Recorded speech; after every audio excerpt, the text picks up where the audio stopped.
The Locked On Podcast Network presents the College Sports Big 3 in 30. The three biggest stories in college sports. From our local experts at the Locked On Podcast Network. We bring you the real story, why it matters, what's next, who wins the big game, and more, all in 30 minutes.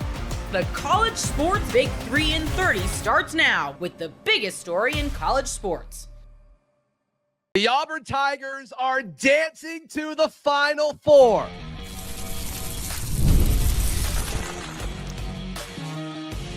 You are Locked On Auburn, your daily podcast on the Auburn Tigers. The Auburn Tigers, they're still dancing. They have danced into the Final Four after a dramatic 70-64 win over the Michigan State Spartans. And we'll talk about individual performances and then a specific moment that blew me away.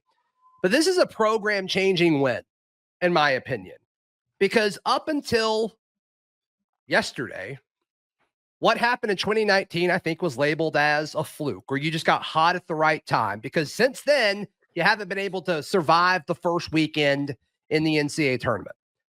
I think now having a head coach, your active head coach has been to 2 Final Fours with the program he's currently with in a span of 6 years. 5 tournaments because the COVID year didn't, why should we even count that? I don't know. Yeah. But there's not many programs in college basketball that can wave this flag that Auburn is now able to have. I think the biggest thing for me is you can go back in front of Alabama, right? Because the argument, to your point, it was, you did it one time, right? And it kind of felt like a fluke. Or somebody could make the argument it was a fluke. You don't accidentally luck into 2 Final Fours across 5 tournaments, 19. 5 tournaments, 6 years. Yeah, 5 tournaments, 6 years. Yeah, because no 2020. Yeah, so it's at the point now where you can argue it can't be a fluke, or else you fluked into it twice. And it's obvious, given the dominance Auburn had all season, it's impossible to argue that this was a fluke, given the fact that they are the number 1 overall seed and they've been the best team in the country for just about the entire season in the rankings. Yeah, and they've had the best resume for the entire season because they played Houston for their second game and they went to Maui, not too long after that. And ever since then, they've just been racking up impressive win, competitive win after impressive and competitive win. And what they've done in the tournament, I think, is impressive in a different way. Not that, Creighton or Alabama State or Michigan State are these elite teams. I mean, I said Michigan State was the worst 2 seed in the draw. And I think over the course of the weekend, that might have proved that. I don't know. Doesn't matter. But the fact of the matter is a lot of these games flowed in different ways. And I think when you talk about the best team at something, obviously we're talking about college basketball, but I think if you say this for college football or college baseball, the best team can win no matter what the flow of the game is. And Auburn proved that yet again this weekend because they were similar to some extent, but I just think the way Michigan State and Michigan play are different. But obviously the way Creighton plays is extremely different. The way Alabama State plays is different. So you talk about the best college football team. Well, they can beat you 7-3, or they can beat you 42-35. Or the best baseball teams. They can win 1-0 in a pitcher's duel, or if it's fireworks, they'll beat you 7-9 with, a 6-run frenzy in the 6th or something. That's what Auburn can do. And I'm not saying Florida can't do that. I'm not saying Duke and Houston can't do that either. I'm just saying, you said, you agreed with me. This isn't luck. Auburn deserves to be a Final Four team because they have been the best team in college basketball for the vast majority of the season. Yeah, and I know we're going to get into it. I have questions about how Bruce is supposed to navigate the Final Four weekend in San Antonio while he's also fulfilling his duties as governor of Michigan.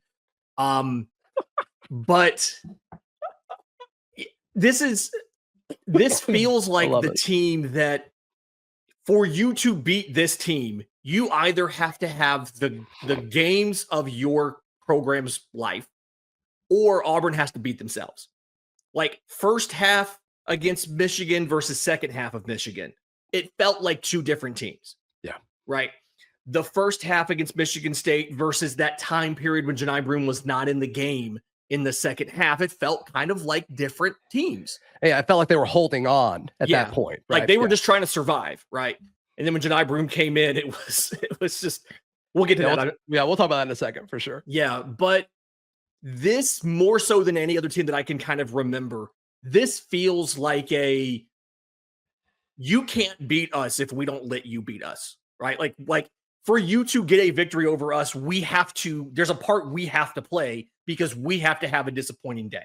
We have to do things wrong. We have to get our own way because when this team is locked in, which is not all the time, but when this team is focused, healthy, locked in, they can beat anybody. I mean, I think that caveat is done. I don't think we shouldn't be able to that shouldn't matter anymore. If you're not locked in now, what are you doing? You're never going to be. I think what we saw against Creighton for the entire game from an effort standpoint, not an execution standpoint, but from an effort standpoint, this team felt back. And then obviously the second half against Michigan and the first half against Michigan State, it felt like January and February Auburn. Yeah. Not only from an effort standpoint, but an execution standpoint. And I think we saw a full game's worth of effort with this team. Like it never felt like they took a possession off. It did feel like that. It did feel like that for a few against Michigan and several against Alabama State. Yeah, and I think in retrospect, how much of that is just execution, as in the other team did something different that we weren't expecting, and so it threw us off until we figured out how to adjust, versus, to your point, in the tournament, the effort's been there. They learned from some of those losses in season, the very few. They learned from the Yale upset last year. Like the effort has to be there. The effort's been there the entire time. It's the execution. And I do think some of that, especially when you think about like the first half against Michigan. Okay, Michigan did some stuff that they weren't expecting. Michigan had a different kind of, not game plan, but a different physical threat than Auburn's faced in a while. Like it would make sense. I mean, not many teams have 2 7-footers that they use that way. It's going to present different challenges for sure. Yeah, but to your point, the effort's always been there. And as long as Auburn can execute enough, this is a national championship caliber team. Like you can't get to the Final Four without being that, but this is the prohibitive favorite to win the national title when they're locked in and executing. And I feel like they're going to be locked in and executing in San Antonio. March Madness is here, and FanDuel is giving you the chance to get in on the action like never before. Right now, new customers can get $200 in bonus bets when your first $5 bet wins. That's 200 extra bucks to use on everything from buzzer beaters to Cinderella stories and even who's cutting down the nets. The FanDuel app is simple to use, and when I win, I get paid instantly. No waiting around. You can also check out daily Major League Baseball lines all season long. The LA Angels travel to our nation's heartland to face the St. Louis Cardinals. The Cardinals have not lost yet, but have Miles Michaelis on the mound. Michaelis struggled mightily last year. The Angels feel like an interesting underdog pick, plus 112. So visit FanDuel.com to get in on the college hoop action all tournament long. The Florida Gators are headed to the Final Four. You are Locked On Gators, your daily podcast on the Florida Gators. Florida's playing pretty well, honestly. I wasn't stressing about most of it until there was that little rough stretch where Texas Tech just started hammering the paint and Florida couldn't do anything offensively. But up until that moment, it was very even keel, I think I'll say about that. That was just holy. Oh my God. I'm sorry. I don't even know how to really talk about this one because, oh my God. Pledger Palace said, how much did you win betting on the Final Four? Let me pull it up for you. I'll get the exact numbers for you. Cause I was like, oh, I'll put $15 on it. And then I was like, you know what? I've got some like spare change in there. So I'll throw that in there. But I bet for Florida to make the Final Four, basically $17 to win $271. $271 on it. So there's that. I got plus 1,500 odds, and son of a that game is nuts. I'm juiced. I don't know what but oh my, Jadarius, you said Thomas Houck, and I'm going to give credit to our Locked On Mizzou host, John Miller, because he wanted to throw out the Houck Tour, the Final Four, baby. That's what the Florida Gators are doing. That's what the Florida Gators are doing. They're Houck Tour, the Final Four, with an incredible win. Thomas Houck, 20 points, 11 rebounds, 6 of 11 shooting. Walter Clayton Jr., 30 points. Oh my goodness, the Florida Gators are going to the Final Four for the first time since 2014. And my God, it feels good to be back.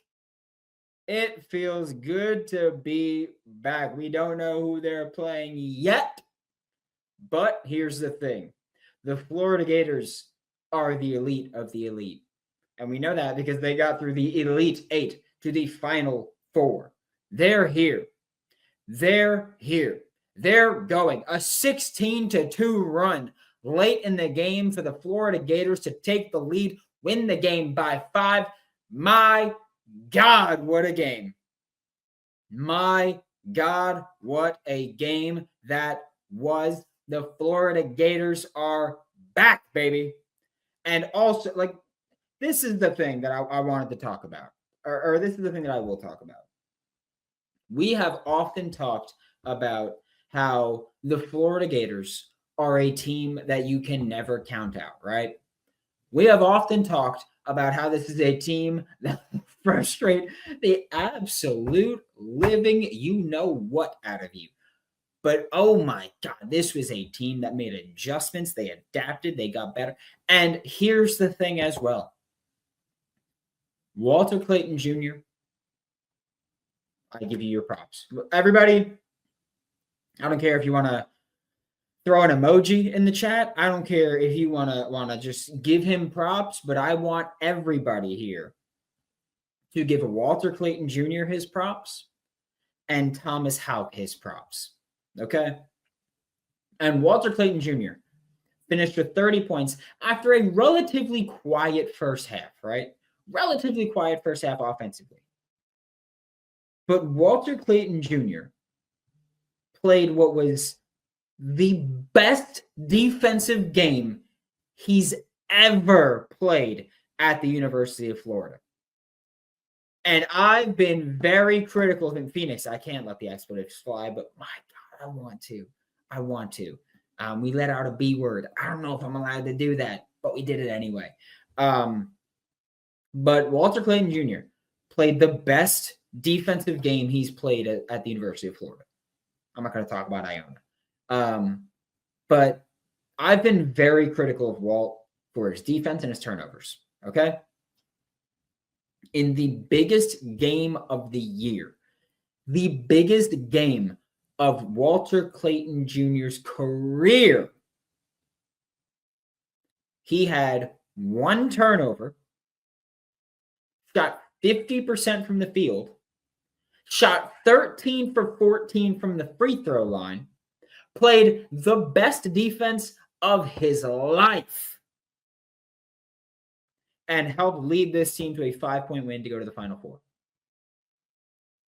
Walter Clayton Jr., you are a legend. I love you. I die for you. And like I've been saying, that video or the TikTok, whatever it is, of Ashton Hall dunking his face in the ice water, that is not ice water. That is Walter Clayton Jr.'s blood, because my God, he's got ice in the veins. Thomas Houck, incredible performance. 4 for 6 from 3. Can we talk about that for just a second? That Thomas Houck, in the biggest game of his life, shot 4 for 6 from 3. Okay? 4 for 6 from 3. He had never, ever made 4 threes in a game. He is arguably the worst three-point shooter of the non-Ruben Chinyelu, Micah Hanlogtons. Shoots 33%. And he shot 4 for 6 from 3, including clutch threes to help close this one and close the gap and win the game. The Florida Gators are Final Four bound for one reason and one reason only, because they are the best damn team in the country. That's why. That's what it is. Should we do it again? Should we do it again? Okay, we'll do it again. The Florida Gators, led by the coldest mother trucker on the planet, Walter Clayton Jr. The Florida Gators, led by a guy that's been very frustrating recently in Alex Condon. The Florida Gators, led by the most brolic transfer portal player in the country, Ruben Chinyelu. The Florida Gators, led by the best 3-and-D wing in the country. I don't care if it's true, I'm saying it. The Florida Gators, led by the best football player to ever pick up a basketball in Elijah Martin. The Florida Gators, led by the comeback story of the year in Micah Hanlogden. The Florida Gators, by the best bench guard on the planet in Denzel Aberdeen. The Florida Gators, led by America's sixth man, Thomas Houck. The Florida Gators, led by the best analytically driven coach. The Florida Gators, led by the best SEC coach in the country, Todd Golden, are headed to the Final Four. And my God, does it feel good? Does it feel good to be back in the Final Four for the Florida Gators for the first time in over a decade? They're back. They are. They're back. 5-point lead over Texas Tech. The Florida Gators are going to the Final Four. Knock, knock. Who's there? It's the Florida Gators, ready to put belt to ass in the Final Four. It doesn't matter who they run up against. I'm taking these Gators. All right?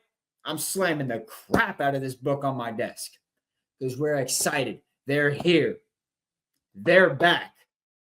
The Florida Gators headed to the Final Four. And guess what? We got the Johnny Walker Black. I just spilled a little bit of it, but it doesn't matter because we're celebrating a big W. The Florida Gators are moving on, and we're going to celebrate that. Oh, I almost said a word that would probably get me fired. I almost said a word that would probably get me fired. Luckily, I didn't.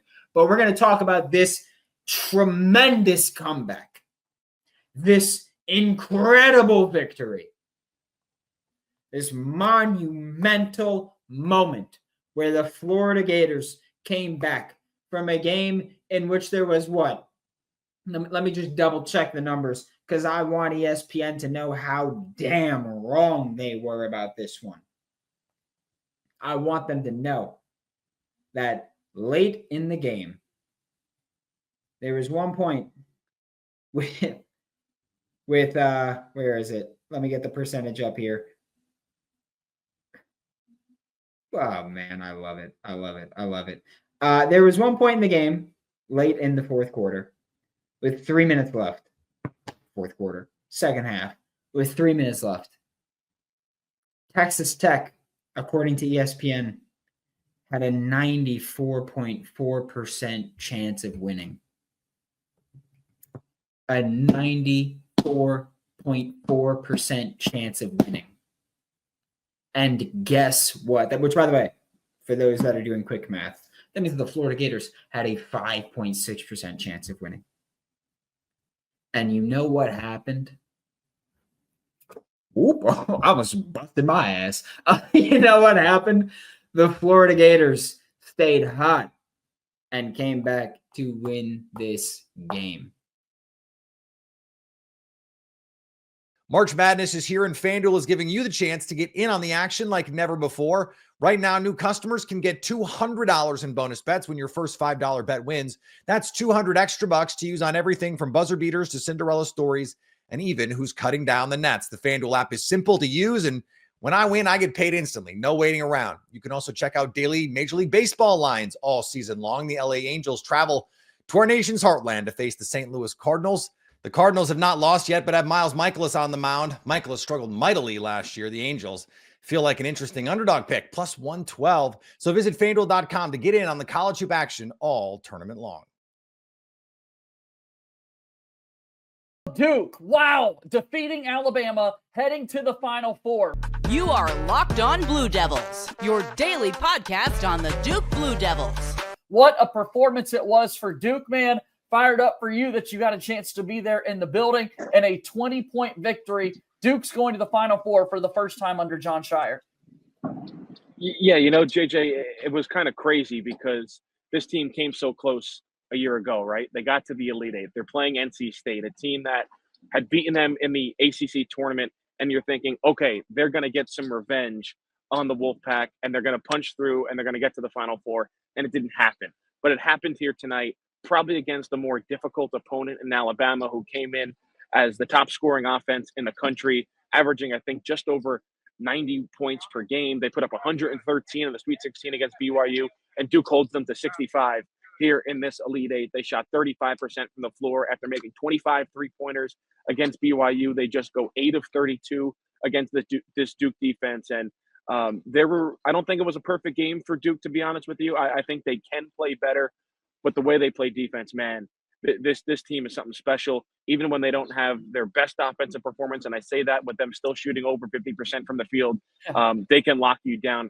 from the field with their defense. So this is a special night for Duke. They're going to the Final Four. They're going to San Antonio. They'll find out tomorrow evening who they're going to play, whether it's going to be Houston, perhaps a rematch from last year in the Sweet 16 if Duke's able to win that game, or if Houston's able to win that game, or they'll play Tennessee, the team that knocked them out 2 years ago. So regardless of who they're going to play, or 2 years ago. 2 years ago. That's right. Yeah, you know, sometimes it all just meshes together. But it's late in the night, man. You're right, but it could be a type of a game, revenge for one side or the other, regardless of who they play. Okay, so it's a big win for the Blue Devils. And again, Final Fours are not guaranteed every single year, although at a program like Duke, you're more likely to end up there than at other places, thanks to what Mike Krzyzewski was able to build, and John Shire certainly carrying that out here as Duke's basketball head coach. In this game in particular, though, talking to the Alabama offense, they've got an All-American on the other side. His name is Mark Sears. He had 10 three-pointers against BYU. He scored 34 points. He finishes 2 of 12 from the floor, and Duke made it incredibly difficult for him to ever get comfortable at all. Late in the game, you're seeing him start to use his off arm, trying to create some separation. He's being called for offensive fouls. I mean, really just felt like time after time after time, the length of Duke's guards started to get into Mark Sears' head a little bit. Not only the length of their guards, but the way they switch. And I think Kaman Malawash, this might have been his best game as a Duke player, given the stakes and given what was at hand. And the way he was able to switch on to many different players throughout the game, I thought was key for this Duke team. And then, like you mentioned, Tyrese Proctor is a bigger guard. Sion James, obviously, maybe isn't the tallest or lengthiest guy in the world, but he's just so strong and so physical, it's tough to get around him. I thought Duke did a great job on him. I thought their defensive game plan was great. And kind of as we mentioned on your episode that was posted on Friday morning after we were talking Thursday night about the Sweet 16, you didn't feel like Alabama was going to make 25 three-pointers again. If you had a bet, you were going to bet against that just because of they just broke an NCAA tournament record. What are the odds they're going to do it again? And obviously that was not the case. Duke held them to 8 of 32 from three-point range. In fact, they only made 23 field goals in this game and 25 three-pointers. That's just the difference, right? 25 three-pointers a game ago, 23 total field goals in this game. But the Duke defense was something special.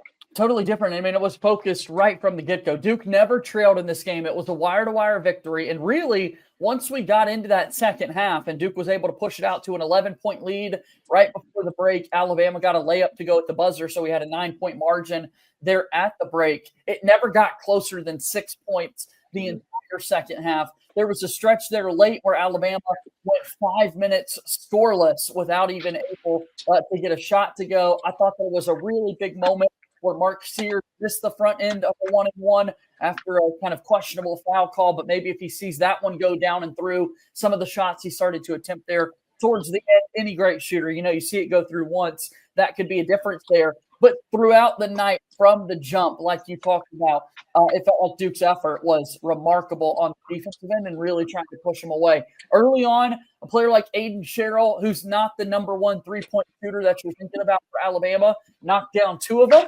And it was like, all right, this is really serious. We've got to make sure we get out and contest these jumpers and even not let them take as many as they did the other night. And that's what Duke was able to do. Yeah, I think that's a really good point. And also, I want to go back to kind of what you talked about in that second half where Alabama did get within 6 a couple of times, and it felt like they had some momentum. Cooper Flag got stuffed by Grant Nelson, trying to put the hammer down and end this game early. I wish we could delete that from the internet, man. I wish that would never have happened. You know, it happens to all time hoopers out there. You just got to tip your cap. Sometimes you get got. But, I think Alabama came down and hit a 3. I think it was Sears' only 3 of the game. And then a couple possessions later, they get an N1.